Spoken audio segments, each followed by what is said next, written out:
Yeah, g'day, Dean. It's great to speak to you, pal. Long time no speak. Look, it's fantastic. Look, I'm very fortunate. I've got two wonderful jobs in cricket. One, obviously, coaching here at Sussex County Cricket Club, which is just absolutely fantastic. I love the job immensely.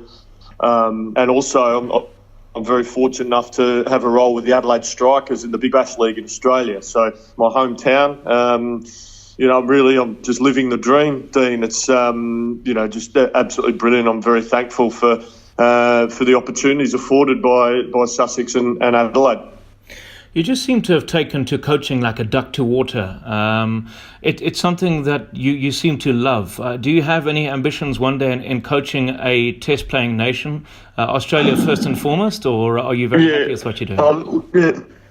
Look, thanks. I enjoy, working with players. I enjoy working with other coaches and learning from other coaches. And working as a team of coaches to help the players go out and do their job, which is at some point in the future, I'd love to have a stab at international cricket. But right now, my focus is on the Strikers and on Sussex, and because I'm thoroughly enjoying those roles. And it does allow me some extra time at home, Dean, which is really important.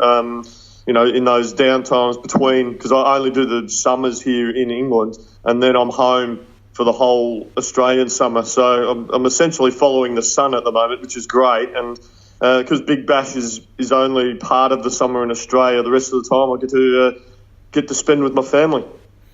Which is absolutely ideal. Now, the World Cup is pretty much upon us, which is something that we're all looking forward to. The Australian squad has been announced. How do you feel about the squad? Are you happy with it? Yeah, I am. I think it's a squad that's going to really challenge for the trophy. And, I think a lot of people take a lot of interest in how Australia's gone just in the very recent past. They've played some great cricket on the subcontinent and have just got a little bit of belief there. I think they've added in David Warner and Steve Smith coming back into the frame. I think it makes for a very mouth-watering proposition if you're an Australian fan. I think, obviously there's been a late change just in the last couple of days with Jai Richardson obviously out. He's dislocated his shoulder, which is a shame for the young man, as he's a fine young bowler. But that affords an opportunity for his namesake, Kane Richardson, who is probably a more experienced bowler, and I think would do quite well should he get an opportunity here in England. So, look, I think the Aussies, I think the teams will be looking over their shoulder because they know Australia have had some success on the big stage, and getting to the latter stages of the tournament, actually winning World Cup. So, a lot of teams will be very wary of Australia. There were two names you mentioned there, David Warner and Steve Smith. It's not a very pleasant topic, but unfortunately it's one of those that's just never going to go away and will always be spoken about. How do you think, obviously you haven't been with the Australians, but if you were in the Australians' position, part of the team and so on, how do you think the Australians would have received Warner and Smith back in the fold again? Do you think there was a little bit of aggro, or do you think that they were received with open arms? I think if they'd come back a lot sooner, I think there's potential to be a little bit more tension. But I think over time, they've been away from the team for a year now, and they do say time heals wounds. To use an old cliche. Look, I think that they'll be very forgiving in terms of they understand that what David Warner and Steve Smith have gone through. I thought the bans were quite big, and when you take into account what other players that have been done for ball tampering in the past, and I'm certainly not condoning it, is that they needed to be banned for a period of time, no question, and fined an appropriate amount. I think we all agree on that. Yeah. But I think the fact that they've had a year out of the game, they're very, they've obviously very sorry for what they've done, and I think they've served their bans. They've fulfilled all those requirements. I think it's just time, and I think the Aussie side have just decided, well, look, okay, they've served their bans, they stuffed up, they've apologised, they've paid a massive price, and look, it's time to move forward now and get stuck in and play some cricket. We've got a tournament here to compete and try to win. So I think that's the attitude of the Australian camp. As a former cricketer, as a lover of the game, and first and foremost as an Australian, when the news broke, what were you doing at the time? And the news broke that Warner, Smith and Bancroft, but we're focusing obviously on Warner and Smith because of the World Cup. What were you doing at the time, and how did you take it? Yeah, I'd literally just arrived at Sussex. It was my first stint, and I remember my first press conference as unveiled as head coach at Sussex. I've arrived, and I'd asked all the media there respectfully that if they could just avoid the events of Cape Town for this press conference, because this was about pre-season with Sussex County Cricket Club and the season ahead in county cricket for Sussex, and I didn't want that to be overshadowed by the events of Cape Town. So I made it very clear. When I saw it, obviously it was just, my overriding emotions, Dean, were just that of disappointment. You don't need to resort to that sort of behaviour, to look to win a game of cricket. Because after all, while it is professional and, there's a lot of people with a lot of time, money, everything invested in the game, it is just a game. And, to go to those levels to try and win a game, well outside the laws of the game, and, people talk about the spirit of the game. It was very, my overriding emotion was just disappointment. There's a few people who feel that it wasn't just the likes of Warner, Smith and Bancroft involved, and that possibly one or two of the bowlers could have had a hand, due to the fact that certain bowlers have not necessarily got the reverse swing they used to get after the ball tampering. What would your point be on that? I mean, that's a very big statement to make, isn't it? Yeah, look, it's a big statement, but there's no facts there. So, I don't necessarily think it's worth commenting on. I mean, all we can do is take on face value. Guys have said, look, we put our hand up, we made a mistake, we're not going to do it again. All we can do is that on face value. I think there are a lot of questions people have had in the media and questioned whether it is actually the first time. But that, Dean, basically is speculation. At the end of the day, we simply do not know, and there is no evidence. So it's very hard to comment on it, isn't it? Yes, it is. Absolutely.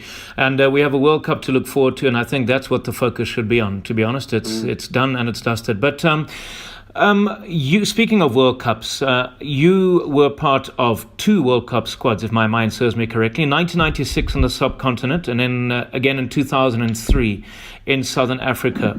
What is it like when so 96 Australia missed out against a very good Sri Lankan team, losing by 7 wickets. But boy, in 2003 they certainly put it right when they beat India comprehensively. Give us an idea what it is like to be a part of a squad that just continuously played good cricket regardless of the format. Yeah, Dean, the 96 World Cup, I was a late call-up, so I got called up halfway through the tournament as a replacement for Craig McDermott, who was injured. So I didn't play a role on the field in that tournament, and so much so I didn't even know any of the players in the Australian side. I was being introduced to all the players when I got to the hotel.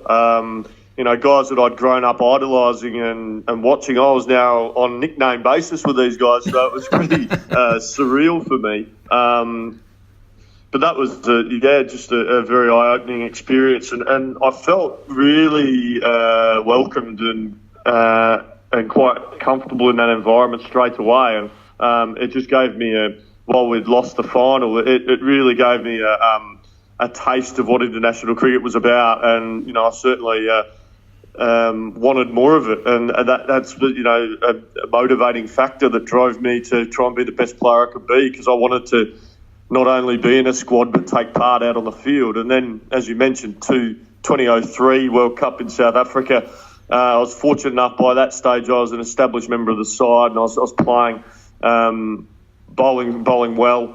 I'd played the first half of the tournament, and then unfortunately I'd got injured at training and hurt a tendon in my lower leg and in my lower right leg. So I ended up flying home, and I in the end I actually missed I played the first half of the tournament, but then I was replaced as an injury replacement, and I ended up seeing the World Cup final from my home in Adelaide. In actual fact, I went to a bar restaurant place and watched a bit of the game, and then there was a lot of people there that were recognising me and wanting to sort of talk and buy me drinks and stuff like that, and it got a little bit much for me, and because I was pretty gutted that I wasn't there, so I just went home and watched the rest of the game at home. But I was delighted for the lads, and I actually met them in Perth when they flew back from South Africa. I flew to Perth and met all the boys, and there was some team photos at the airport and things like that. So that was a nice touch by Cricket Australia. Jason, take us back to a horrific incident that happened back in 1999. It was a test match in Sri Lanka where you and Steve Waugh had a terrible collision. Steve Waugh ended up breaking his nose, if I remember correctly, and you broke your leg. I mean, that's one of the most bizarre situations I've ever come across in cricket. But just talk us through that. What actually happened, and how on earth were you able to recover to once again be the fast bowler that you were after that? Yeah, Dean, it was it was a horrific accident. So Colin Miller was bowling to Mahela Jaya Wardner, if my memory serves me correct, and Mahela's played a sweep shot and got a top edge, and it's gone. Steve Waugh's at the fielding position, short fine leg, and we refer to it as 45.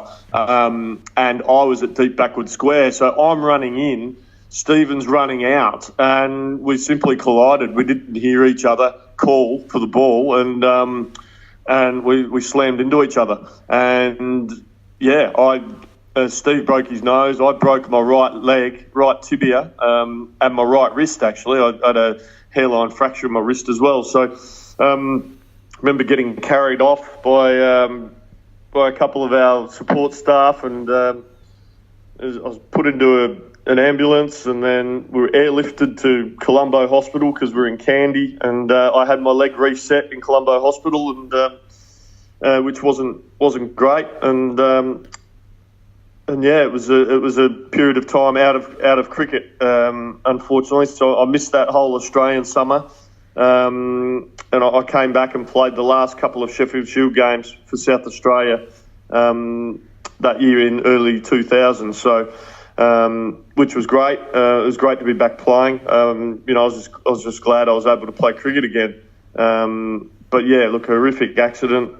These things can happen, but to come back from that, I was proud of how I went about that personally, because I was down for a while, but I had some good people around me, and my trainer, and some good mates, and they kept pushing me, and so I trained really hard and got myself back into a position to play cricket. So and have a bit of success, because I was known as a bit of an injury-prone bowler up to that point, and then to that kind of topped it all off. It culminated, all these little niggles that I'd had culminated in that injury, and so I did question whether I was going to play again and that, but I just had to have that focus of just do my work, just keep chipping away, one brick at a time and one training session at a time, and get myself back playing, and I was fortunate enough to be able to do that. One of the things that, and I may be very wrong, and please feel free to correct me if I am, but I always made an observation when I used to watch/listen to, and I watched a lot of Australian cricket in the 1990s and early 2000s, is that when you got into a very good rhythm, it seemed to me that regardless of how well and your partner were bowling from the other end, for example, you and Michael Kaspervich, just using it as an example, regardless of how well you were bowling, there was a certain point where it was almost as if you had to make way for the likes of Glenn McGrath and Shane Warne to come back to finish off the tail. So even if you'd taken 5 wickets in a very short space of time, it always felt to me as if you were kind of, I won't say second best, not by any stretch, but you always had to make way for the likes of McGrath with his line and length and Warne with his leg spin and good looks, for them to mop up the tail as opposed to you finishing off the business. Look, that's an interesting observation. I hadn't really thought of it. But look, I think at the end of the day, you want to do what you think can, captain will make a decision as to what he thinks the best options are to finish the innings off to win the game or set the game up. And I do remember a number of occasions where we got to the 7th wicket or the 8th wicket and I'm at the back end of a 7 or 8 over spell.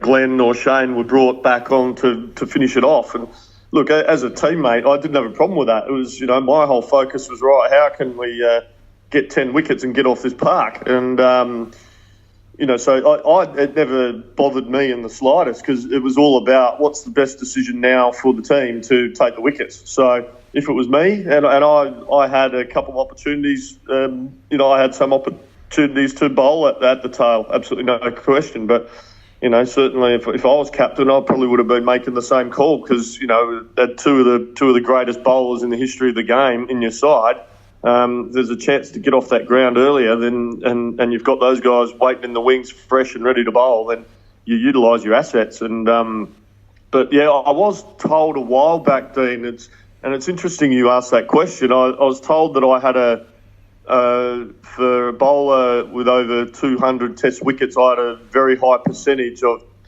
batsmen 1 through to 6. So I haven't seen the actual stats. Someone just mentioned it to me, but they said you had a high percentage of wickets in the top 6. So that probably ties in with your question. So yeah. Very interesting. But despite the fact that you were perceived to be sort of living in the shadow of Warne and McGrath, very injury prone, you still managed to take 259 Test wickets with a best of 7 for 37. I mean, and bowl with stamina as well. A great deal of stamina, which I remember.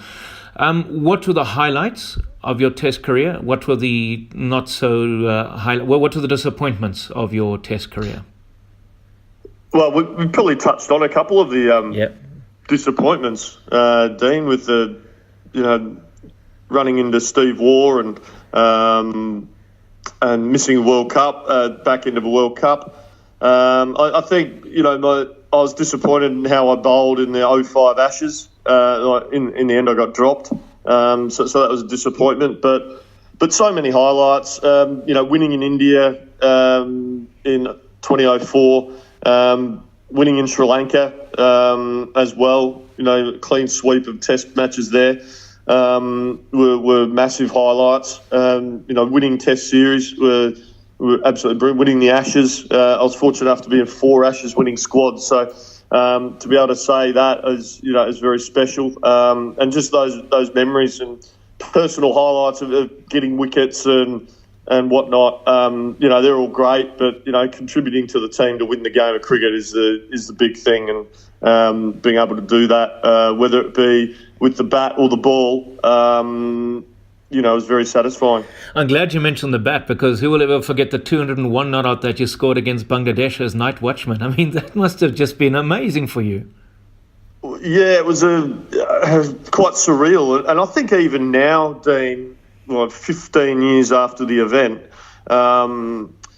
14 years after the event, it's still surreal to be able to actually say to people, come up and say, you scored a Test double 100. And look, just one of those quirks of professional sport, I suppose.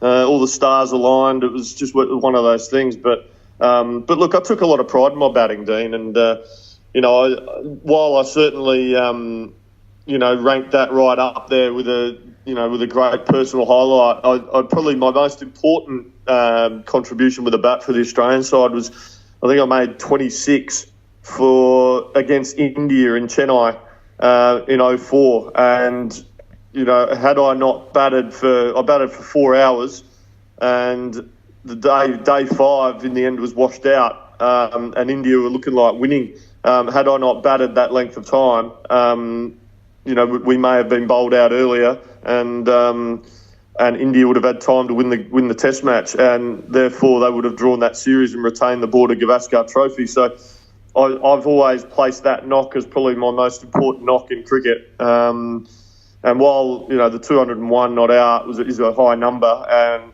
but the feeling was we were probably always going to win that Test match in Bangladesh, whereas in India, you know, facing Kumble and facing Harbhajan Singh on a turning pitch, and absorbing that bowling for, you know, over 150 deliveries is probably my most satisfying knock. Right, we better wrap it up. But just to conclude, who was the best Test captain you played under? Oh, Dean, you're just putting me on the spot, mate. Look, each of my captains had the captains I was fortunate enough to play under, I enjoyed immensely. And but I was at very different stages of my career. I felt well supported and well backed by Steve Waugh, you know, and Mark Taylor early in my career. You know, I think, you know, because I was new to the setup, and Tubby was, you know, very much a hand on your shoulder and supporting you, and that I kind of looked through rose-coloured glasses a little bit. Adam Gilchrist, for that tour of India where we won the Border Gavaskar, was captain for 3 of those Test matches, and I thought he did a wonderful job, and he was wonderful, supportive, and as was Ricky Ponting. You know, Rick was a fantastic leader, and you always felt he had your back, and, you know, the great traits of leaders. So, look, it's hard to pinpoint one of them, but I suppose the most productive time of my career was under Steve Waugh. So I'd probably just have to go Steve. Jason, it's been an absolute pleasure talking to you. Thank you for your time. And I sincerely hope that one day you will be the coach of the Australian Test side. If there's anybody who deserves to coach that Australian side, it is you. Taking nothing away from Justin Langer. He's got his own very fiery way of doing things. But I really hope and sincerely hope that you will be the Test coach of that side one day. Oh, Dean, it's very kind of you to say, mate. I appreciate your words. You know, I remember our time, spending time together in Zimbabwe, and, you know, I've always got incredibly fond memories of Zimbabwe, and I've always been very thankful to Zimbabwe cricket and the Midwest Rhinos, you know, for giving me my first professional cricket coaching opportunity as a head coach. You know, I learnt a lot about coaching, about working with players and support staff, about man management, you know, working in a different environment with different cultures. It was a massive grounding for me, a massive learning curve, and I'll always be unbelievably thankful to Zim Cricket and for affording me the opportunity to learn and develop my coaching and man management skills in your beautiful country.